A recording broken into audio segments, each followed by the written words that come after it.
what kind of drew you to music? What Mm. what made you want to pursue music?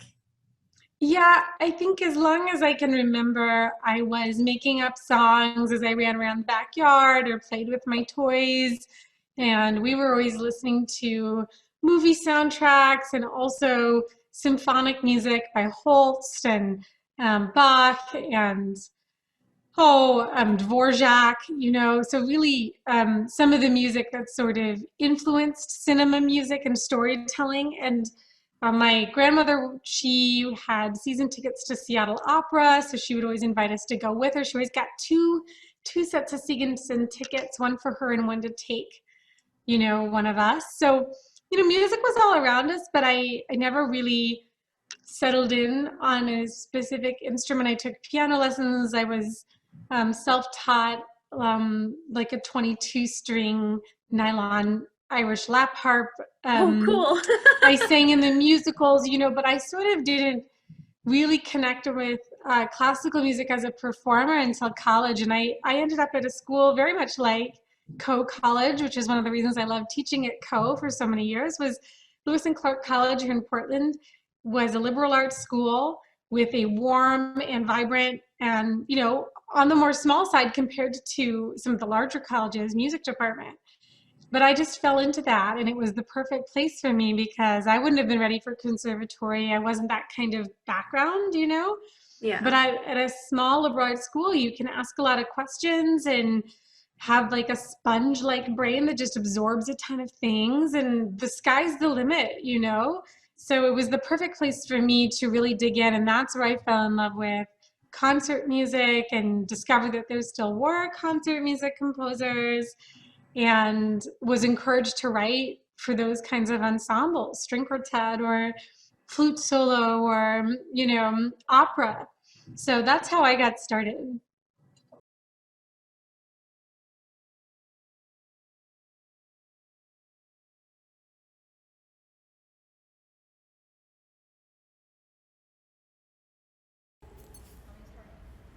I'm telling you a story.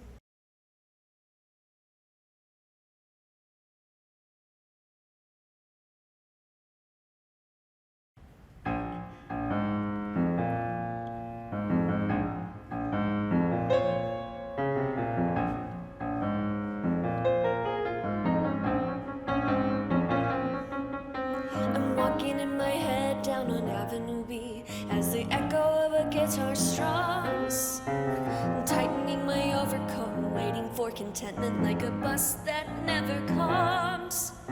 Crushing my head over angry hair, I beg my pocket for a cigarette.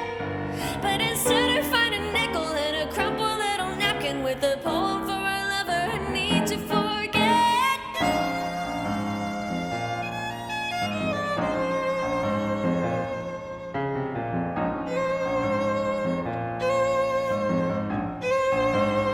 The wanting of you, it colors everything I do. It's in my house and in my bed, it's there in every tear I shed when I don't think I'll make it through. The wanting of you, it is my unsurrendered prayer. I trace your hands upon my skin, how did I dare to let you go? It's almost more than I can bear. Wanting of you.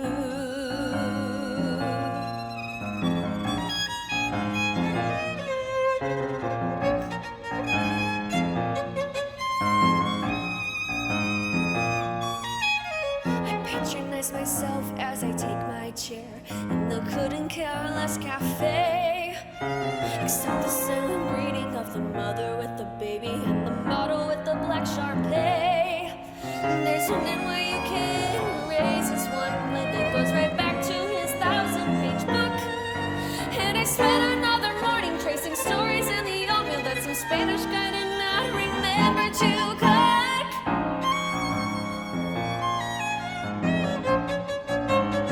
The wanting of you, it wakes me up at 2:30. With long gone shadows I converse, I think it can't get any worse, but how I know that isn't true.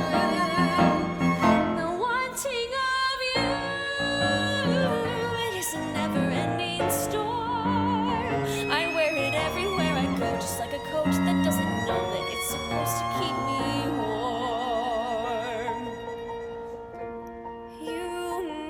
on my door, stumbling over words, laughing at my jokes, losing wallets. You never getting mad, sort of getting mad, never understanding everything. You absolutely right, absolutely wrong. Everything that matters, nothing but a song,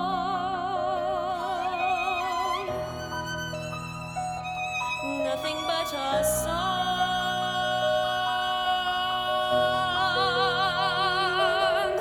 I step into the bath around 3:15. Let the water ease my wounded pride. I wash away the sorrow with the promise of tomorrow, but the water doesn't let me hide. The clock on the wall says, go ahead, stall. You're entitled to a way to cope. And I wonder if it isn't really loneliness that kills you. I think people really die of hope.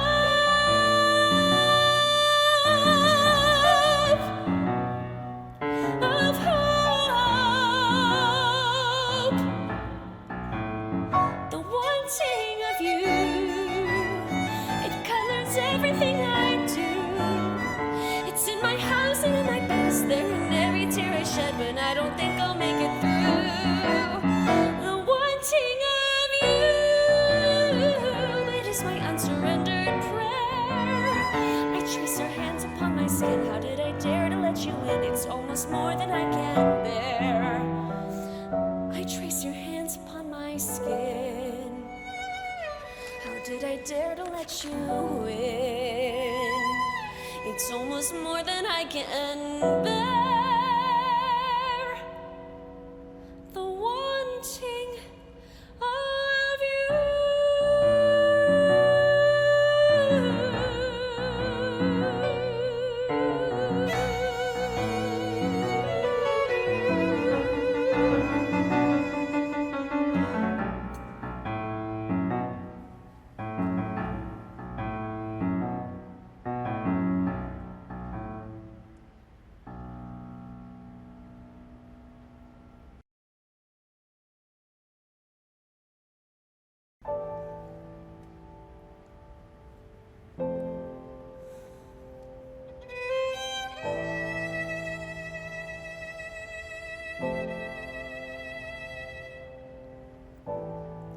Who needs a lot of space?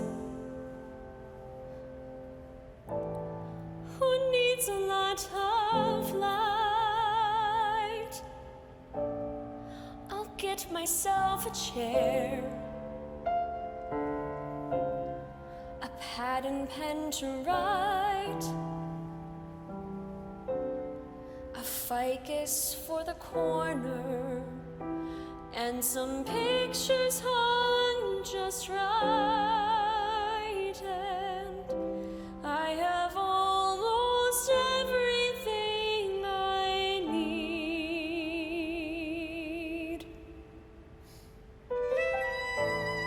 I'll take some wooden crates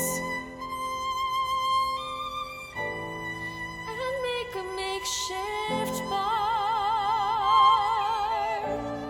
There's an antiques fair in Rhinebeck. I'll just borrow someone's car. Some curtains for the window and some daisies in a jar. And I have almost everything I need. So it's a bit dark, so it's a bit damp. I'll just close my eyes, pretending I'm at camp. It's going to be great, it's going to be fun, with a prayer for good luck and a bucket of Windex. This room will be perfect.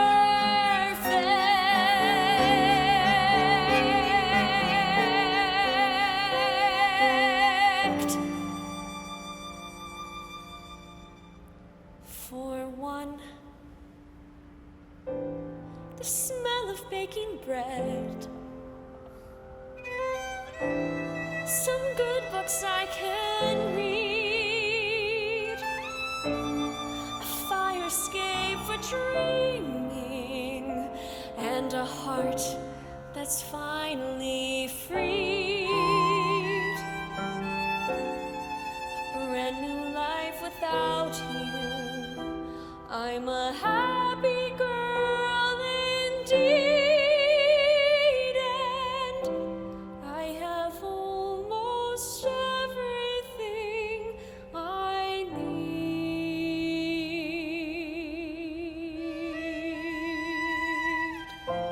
I have almost everything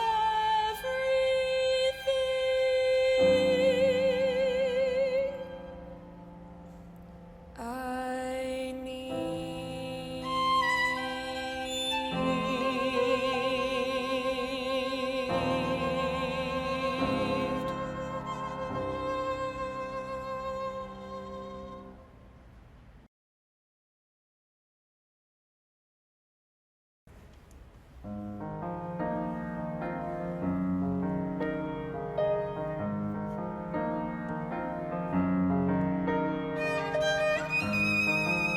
I hardly remember your face.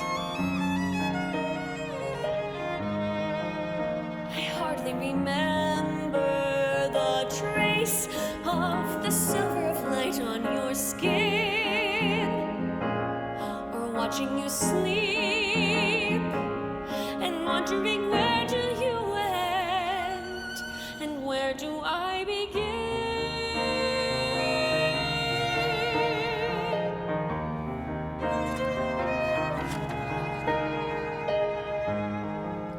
I hardly remember your eyes.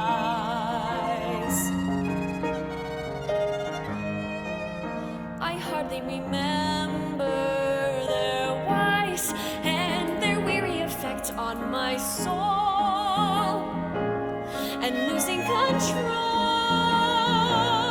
and wondering how it could be that you could make me whole.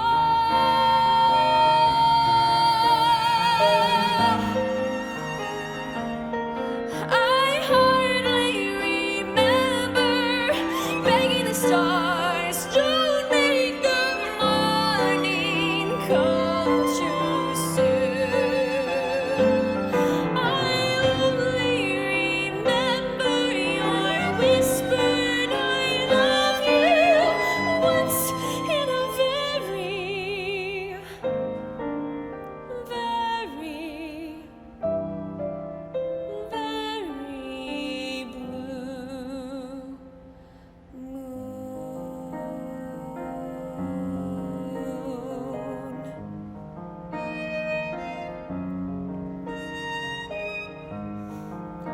I hardly remember your kiss.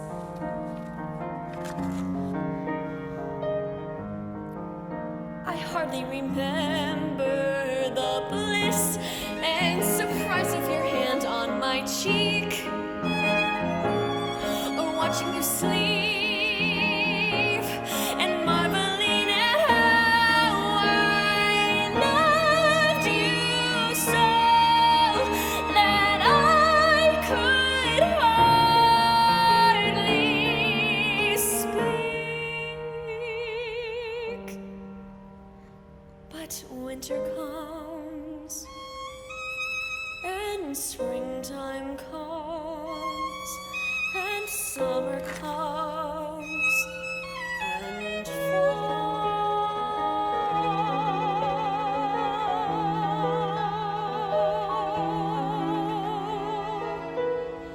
So much time to hardly remember at all.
is the milk that's 10 years old.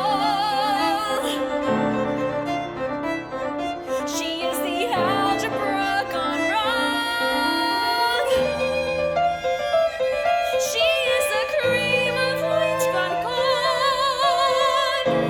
She is the guest that stayed too long. She is your great aunt's mildewed fur. She is the dashboard with the ding. My dearest one, did it occur? She is the winter or the spring.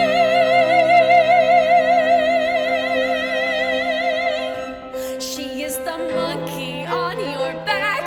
You are the turtle in her shell. I am the bitch poised for attack. She is your love.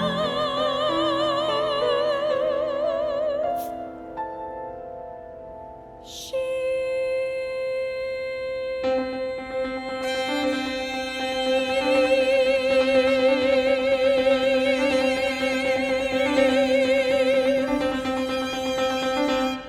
is my hell.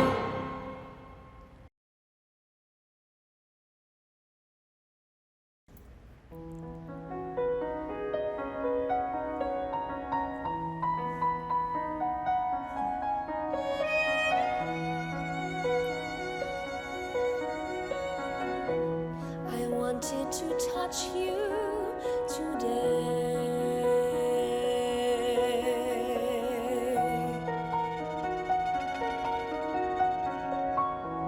I wanted to take you in my arms and kiss your green and shimmering angry eyes. Reaching through conversation and tea to the sweet softness of once familiar skin, and the map of love my fingers still trace in the long ago.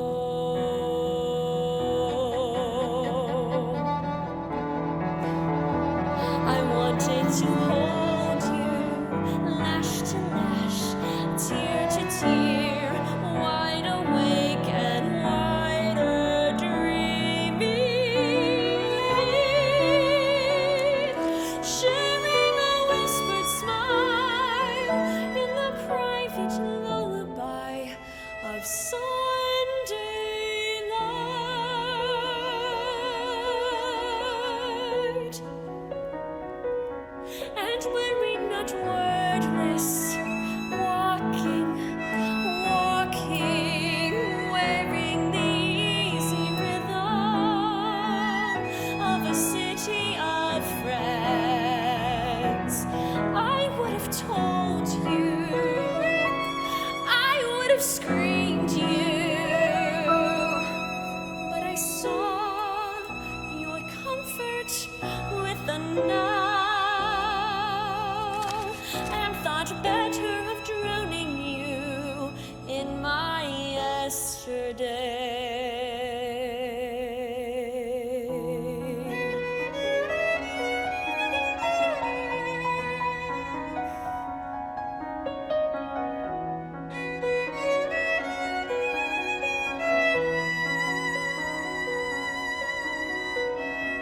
It was then that I felt your hand upon my shoulder, reminding me of the tender truth. The language of lovers is never lost, rather spoken 1,000 times in 1,000 ways, breathing as we do, in no way a prisoner of mistake.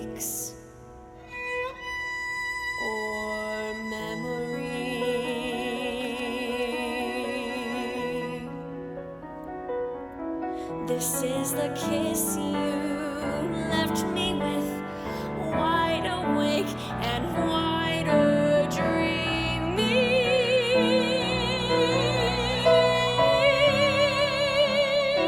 sharing a whispered smile in the private lullaby of Sunday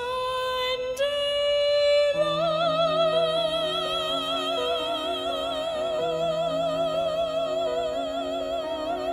did it.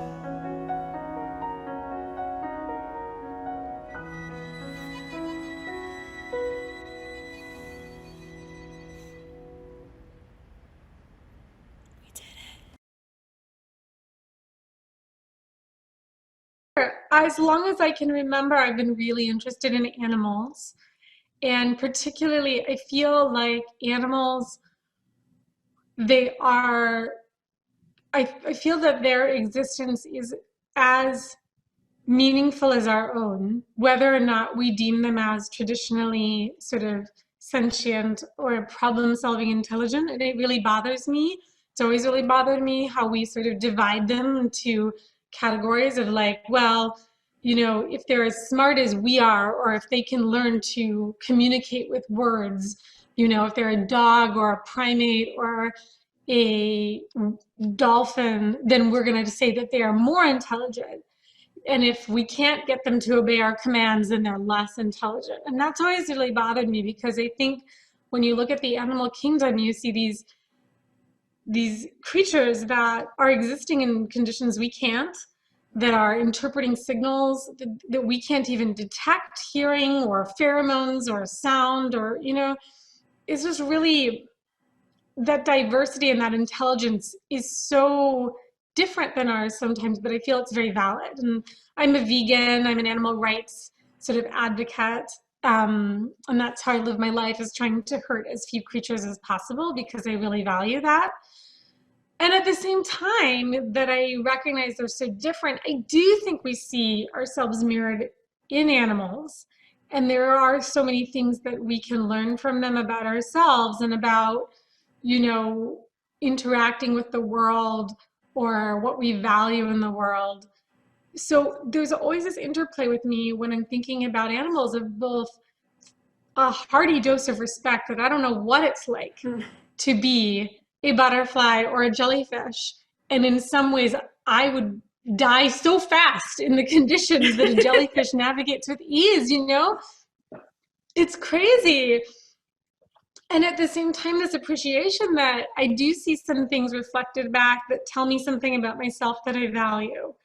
And so the songs are all different ways of interacting with that, and different reflections of that experience of both the relatable and the totally alien. So how did you choose the poetry, the text setting for these animals, and the specific animals that you chose for the song? Yeah, you know, poetry is something that I didn't have a chance to read a lot before I became a classical singer, and realized that all of our lyrics of our great songwriters in classical music are poets. You know, you have Schubert and Fauré and all these art song composers from the Romantic era and late classical era working with the great poets of their time. And so that led me to read a bunch of poetry, and it really involved me going to the library and checking out books and books and books of poems. And these pieces actually are pieces I wrote in my undergrad. They're some of the oldest pieces in my catalog. I have some other student works that, you know, they were student works and they taught me a lot, but they aren't a part of my catalog anymore. That kind of happens as a composer, is that over time, some of those earlier works you don't necessarily put out there anymore because they've served their purpose. But these songs have continued to have resonance, and I feel like the writing in them is strong. They're challenging, but they're tight. So it's a neat time to look back. And I remember specifically when I was starting to set these, my teacher at the time, Forrest Pierce, he said, well, you should get the rights to these poems. You should get the rights to them so that you can have them performed for the rest of your life. And I'm like, oh no, this is student work, blah, blah, blah. You know, he's like, no, you should write and you should get the rights. So, yeah, they came from a variety of sources. The D.H. Lawrence I think I found in a collection of D.H. Lawrence poems. The Leopard song, which is a translation into English from the Yoruba people of Africa. That was in a book of collected poems, collected and translated from various places in Africa. I'd actually have to go back and look where I found some of the other ones, and some of them were in the public domain, and some of them I had to write, like the D.H. Lawrence, I had to write and actually pay a fee to the publisher to publish them and get an agreement in writing, so that was sort of giving credit where credit was due to that foundation. Yeah, and I selected them because, each one spoke to me about something that I experienced in my relationship with animals. The little fish is very joyous and sort of poignant at the same time. There's something a little humorous about the butterfly one and awkward. The leopard, the language is so arresting, and I loved how it didn't try to make the leopard less dangerous or less violent than the leopard was. And that happens a lot, especially when we talk about carnivorous mammals, that people sort of want to sometimes err on that side of humanizing them and trying to put our moral ideals onto them. And there's a predator, animal, a large predator that kills and eats. And so I appreciated that. And I think, the sort of guts of the piece kind of comes home to roost in that last movement, which is the longest movement, the Jellyfish movement, where the title of the whole cycle is from, and it is the longest of the songs, and it does sum up that alien quality, that we don't understand what it's like to be a jellyfish, that they seem really, as different from us as if they did come from another planet. So they each sort of spoke to me about different topics on that same spectrum of, what does this animal have to show me, and also what about it is very different than my life.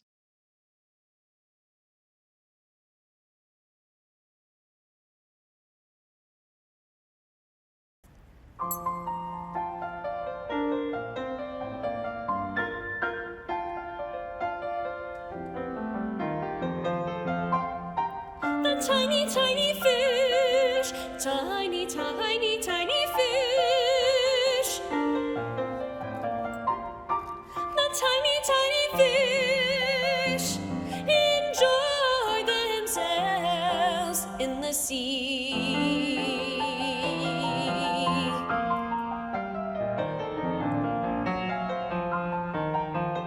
Quick, quick, quick, quick, little splinters of life.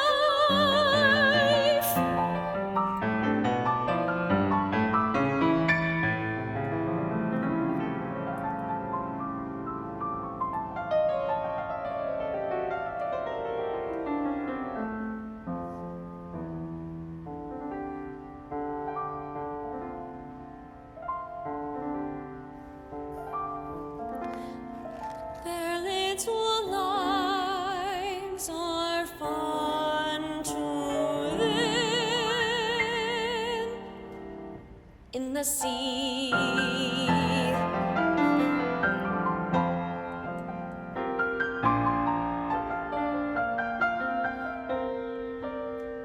The tiny, tiny fish, tiny, tiny, tiny.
touches the skull.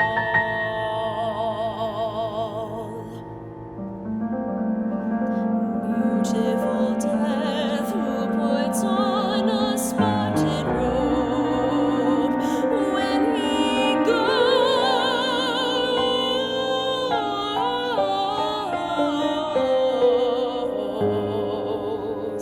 to his victim.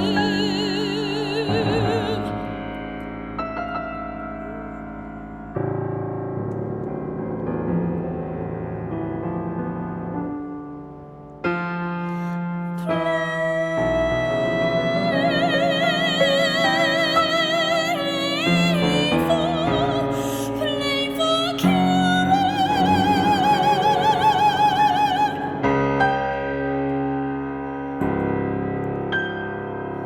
whose loving embrace splits the antelope's heart.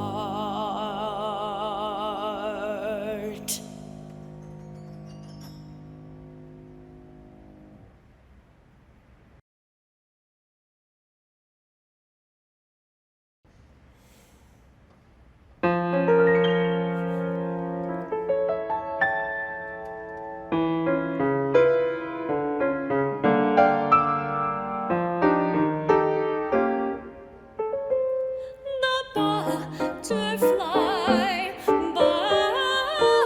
butterfly, the butterfly, butterfly, a cabbage white, his honest idiocy, his honest idiocy, his honest idiocy, a flight, flight, flight, a flight, a flight, a flight, we'll never know. Now it is too late. We'll never master the art of flying straight, flying straight.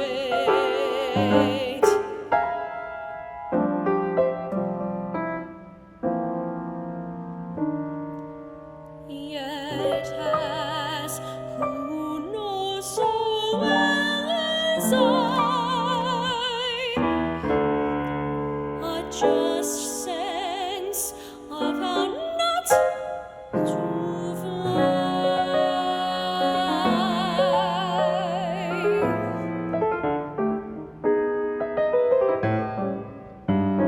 He lurches, he lurches here and here. My guess, and God, and hope, my hope and hopelessness.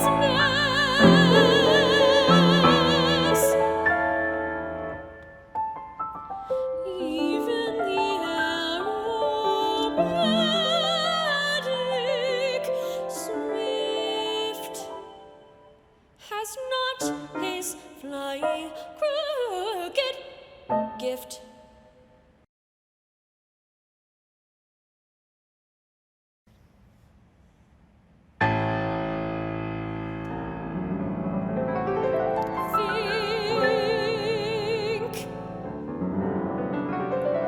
Think how a peacock in a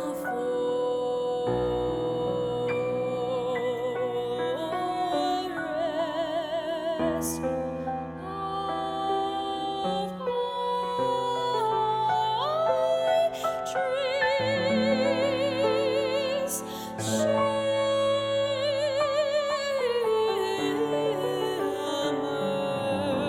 shimmers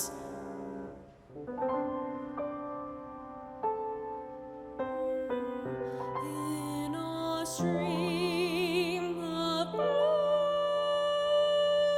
blueness.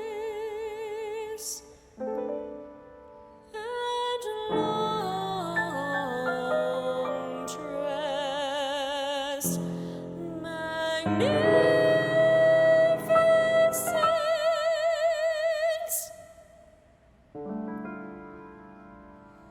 And women even cut their shimmery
when I was a child.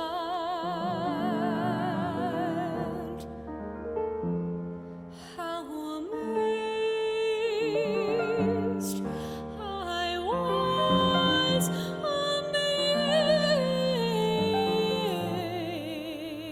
amazed to see you live on the sand.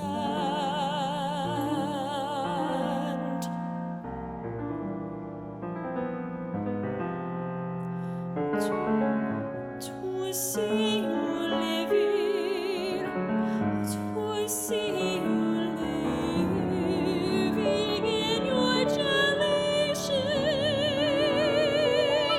round,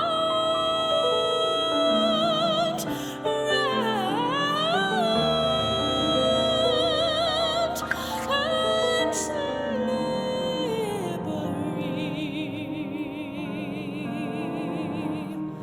And Dane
fence, strawberries grow.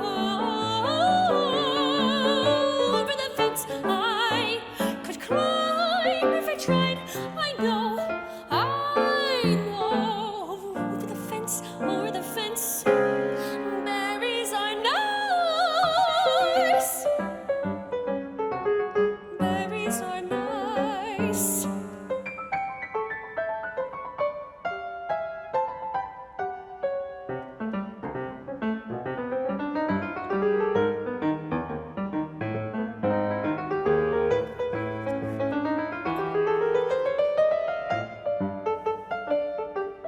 But if I staked my apron, God would certainly scold. God would certainly scold.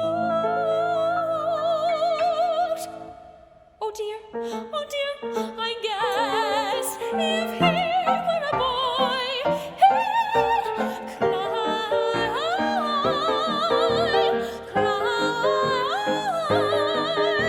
If he could, if he could, if he could. Over the fence, strawberries grow.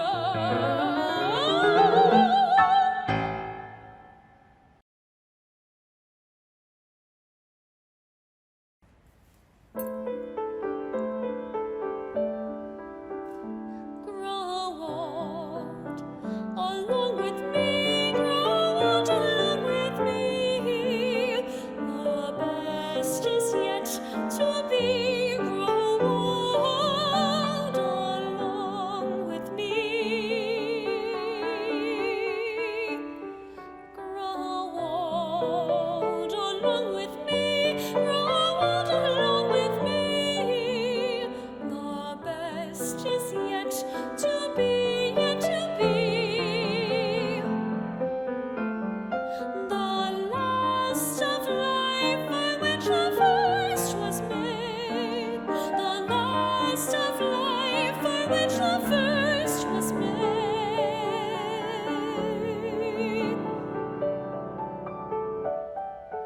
Our times are in his hand. Our times are in his hand. Who saith a whole unplanned. Our times are in his hand. Youth shows what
I got into this because I love making art in real time together in front of a live audience. And so that communicative process in real time has been very difficult to do safely, of course.